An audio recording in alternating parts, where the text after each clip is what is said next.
نحمدہ ونصلی علی رسولہ الکریم اما بعد۔ موجودہ دور میں اسلامک میڈیا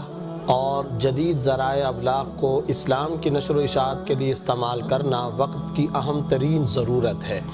یہ ضرورت صرف اور صرف چند ذہنوں کی خود ساختہ سوچ اور ان کے اپنے ذہنی تصورات کی بنیاد پر نہیں، بلکہ قرآن و حدیث کے مزاج، قرآن و حدیث کے واضح دلائل کی روح سے ایک پورے کا پورا کانسیپٹ طے کیا گیا ہے کہ آج کے دور میں جدید ذرائع ابلاغ، وہ پرنٹ میڈیا ہو، الیکٹرونک میڈیا ہو، سوشل میڈیا ہو، اسے اسلام کی نشر و اشاعت کے لیے استعمال کرنا چاہیے۔ ایک ہے اسلام کی تبلیغ، ایمان، شریعت، قرآن کریم، واعظ و نصیحت اور تزکیہ اور اصلاح نفس، ارشاد کا میدان، اور اس میدان میں اسلام کی تبلیغ اور نشر و اشاعت کے لیے میڈیا کو استعمال کرنا ایک پہلو یہ ہے۔ دوسرا ایک اور پہلو ہے، وہ یہ کہ اس وقت پوری دنیا کے اندر شاعر اسلام کو، قرآن کریم کے احکام و آیات کو،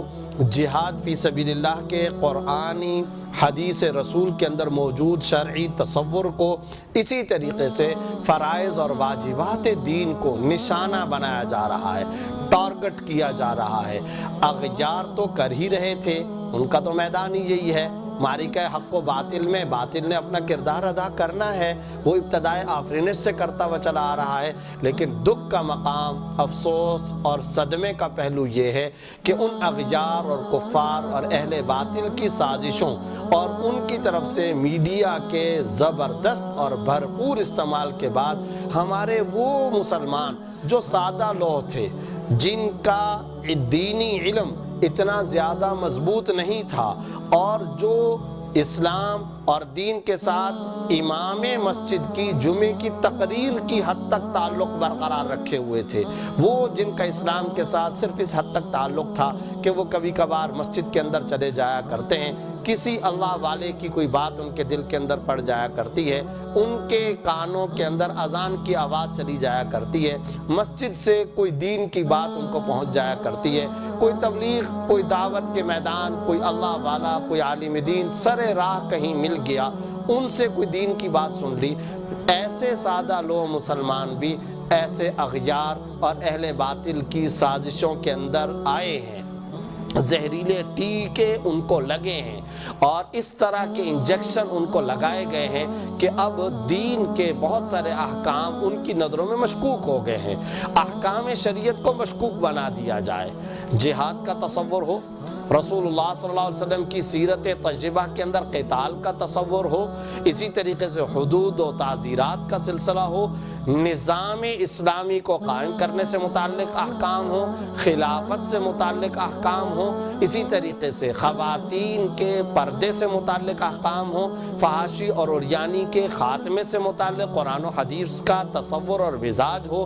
اکانومی اور معیشت کے میدان کے اندر اسلامک اکانومی، اسلامی معاشیات کو روح عمل لانے کا میدان ہو۔ ان تمام کے تمام شعبہ زندگی کے اندر، ان تمام میدانوں کے اندر اہل باطل کی مخصوص سازشوں کی بنیاد پر سادہ لوگ مسلمانوں کے دل دماغوں کے اندر انتہائی شکوک و شبہات پیدا ہو گئے، اور ان شکوک و شبہات کی وجہ سے ایمان متزلزل ہوتا چلا جا رہا ہے۔ مذبذبین بین ذلک لا الہ الا ولا الہ الا کی تصویر، حقیقت میں یہ آیت اور حقیقت میں یہ تصور اور حقیقت میں یہ اللہ رب العزت کی بات تو منافقین سے متعلق تھی، لیکن انتہائی دکھ کے ساتھ کہنا پڑتا ہے کہ کچھ مسلمانوں کی حالت ظاہر بھی اسی طرح کی بنتی چلی جا رہی ہے۔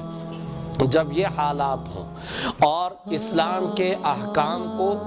مشکوک بنانے کی پوری کمپین چل رہی ہو، جب یہ صورتحال ہو کہ شریعت کے احکام کا نعوذ باللہ ثم نعوذ باللہ مذاق اڑایا جا رہا ہو، شریعت کے احکام کے ساتھ کھلواڑ کیا جا رہا ہو، اور فحاشی اور عریانی کا دورہ ہو، اور نوجوانوں کے ذہنوں کو تباہ و برباد کیا جا رہا ہو، اور ایمان کے برخلاف شیطان کے اثرات بد کے زہریلے ٹیکے ان کے دل دماغوں میں لگائے جا رہے ہوں، اس قسم کے حالات میں اس دور کے اندر اب سب سے زیادہ اس بات کی ضرورت پیدا ہو گئی ہے کہ اسلامک میڈیا وجود میں آئے، میڈیا کا ایک اسلامک بلاک وجود کے اندر آئے، اور ایک پورے کا پورا اس طرح کا ایک تصور قائم ہو کہ اب social media, electronic media, print media کو اسلام کی نشر و اشاعت کے لیے استعمال کیا جائے۔ آئیڈیل سچویشن تو یہی ہے کہ اسلام کی تبلیغ، نشر و اشاعت، دعوت و ارشاد کے میدان میں اس میڈیا کو استعمال کیا جائے، مگر میں یہ سمجھتا ہوں کہ وہ منزل ابھی دور ہے۔ کم از کم اگر ہم اس راستے کو اختیار کرتے ہوئے اعتراضات کا دفاع کر سکیں اور کم از کم ہم اپنے نوجوانوں کے اذہان کو مطمئن کر سکیں، انہیں قائل کریں، انہیں مائل کریں، انہیں گھائل کریں، تنقید، تنقیص اور تحقیر اور تقابل اور تکبر اس مزاج سے ہٹا کر عاجزی کی طرف، انکساری کی طرف، اسلام کے اندر کشش پیدا کرنے کا ذہن اور مزاج بنا کر اگر ہم نوجوانوں کو مطمئن کر سکیں، متوجہ کر سکیں اور اس کے لیے سوشل میڈیا کو، الیکٹرانک اور پرنٹ میڈیا کو استعمال کر دیں تو انشاءاللہ ثم انشاءاللہ یہ سودا مہنگا نہیں ہے، یہ سودا سستا ہے۔ جہاں تک اس بات کا تعلق ہے کہ فنی، فقہی، ٹیکنیکل اعتبار سے میڈیا پر آنے والی تصویر شرعاً حرام تصویر کے زمرے میں آتی ہے یا نہیں، اس کو جائز کہا جائے یا ناجائز کہا جائے، یہ ایک مستقل بحث ہے اور اس سے متعلق کئی دفعہ کلام ہو چکا ہے۔ ہم یہ سمجھتے ہیں، میں مختصراً یہ بات ذکر کرتا ہوں کہ جو تصویر میڈیا پر اور جو تصویر ڈیجیٹل کیمرے کے ذریعے سے آتی ہے اسے عکس کہا جا سکتا ہے، اسے نقوش کہا جا سکتا ہے، مگر وہ حرام تصویر کے زمرے میں اس لیے نہیں آتی کہ اس کو چھوا نہیں جا سکتا، اس کو پکڑا نہیں جا سکتا، اس کا کہیں علیحدہ سے وجود نہیں ہے، اس کا کہیں پر الگ سے سایہ نہیں ہے۔ اور کمپیوٹر اور آئی ٹی کی اصطلاح کو اگر استعمال کریں، وہ ہارڈ ویئر نہیں ہے بلکہ سافٹ ویئر ہے۔ جب وہ ہارڈ ویئر نہیں ہے، جب تک اخبار میں، جب تک پیپر پر اس کی تصویر نقش اور پرنٹ ہو کر کے نہیں آ جاتی، وہ کمپیوٹر کے اندر موجود ہے یا ڈیجیٹل کیمرے کے اندر موجود ہے، سی ڈی کے اندر موجود ہے، پلیئرز کے اندر موجود ہے، اس وقت تک اس کو حرام تصویر نہیں کہا جائے گا۔ اس کے لیے اگر کسی کو تفصیلی دلائل کا مطالعہ کرنا ہو تو تکملہ فتح الملہم میں ہمارے استاد و شیخ حضرت مولانا مفتی محمد تقی عثمانی صاحب دامت برکاتہم العالیہ نے تفصیلی دلائل ذکر کر دی ہیں۔ اسی طریقے سے فتاوی عثمانی کی جلد 4 کے اندر ایک باقاعدہ فصل فی التصاویر میں نے قائم کی ہے، اس میں حضرت والا دامت برکاتہم العالیہ کا ایک مفصل فتویٰ موجود ہے اور اس کے نیچے دارالافتاء دارالعلوم کراچی کی ایک مجلس تحقیق مسائل حاضرہ کی پوری کارگزاری اور تفصیلی دلائل موجود ہیں۔ جس کو بھی تفصیلی دلائل کا مطالعہ کرنا ہو وہ جا کر کے ان کتابوں کا مطالعہ کر سکتا ہے۔ لیکن جو قرآن و سنت کا مزاج ہمارے سامنے ہے، اس کے مطابق سورہ حامیم سجدہ آیت نمبر 33 وَمَنْ أَحْسَنُ قَوْلًا مِّمَّنْ دَعَا إِلَى اللَّهِ وَعَمِلَ صَالِحًا وَقَالَ إِنَّنِي مِنَ الْمُسْلِمِينَ۔ اس سے زیادہ کس کی اچھی اور بہتر اور خوبصورت اور حسین بات ہو سکتی ہے جو اللہ کی طرف لوگوں کو بلائے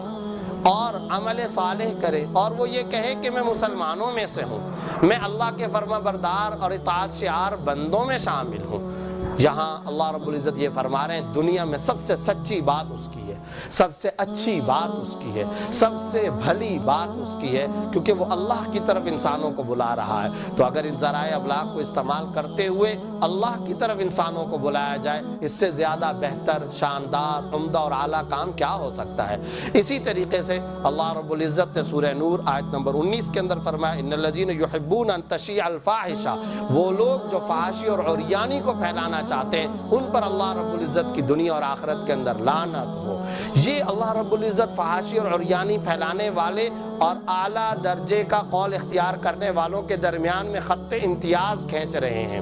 واضح فرق اللہ رب العزت بیان کر رہے ہیں۔ سورہ مائدہ آیت نمبر 67 کے اندر یا ایھا الرسول بلغ ما انزل الیک من ربک، اے رسول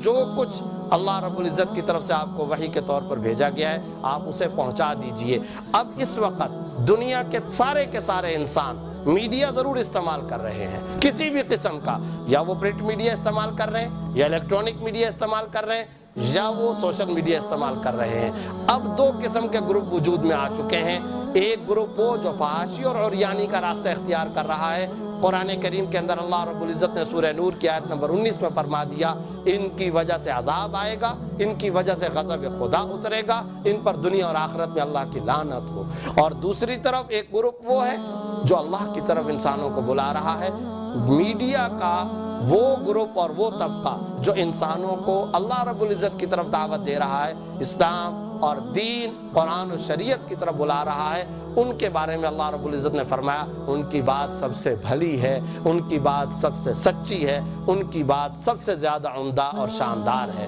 سب سے احسن اور اعلیٰ ترین کردار انہی کا ہے، وہ اعلیٰ درجے کے با کردار مسلمان ہیں۔ اب ہمیں دیکھنا ہے میڈیا کے ان دو طبقوں کا تذکرہ اللہ نے خود ہی قرآن کریم کے اندر فرما دیا۔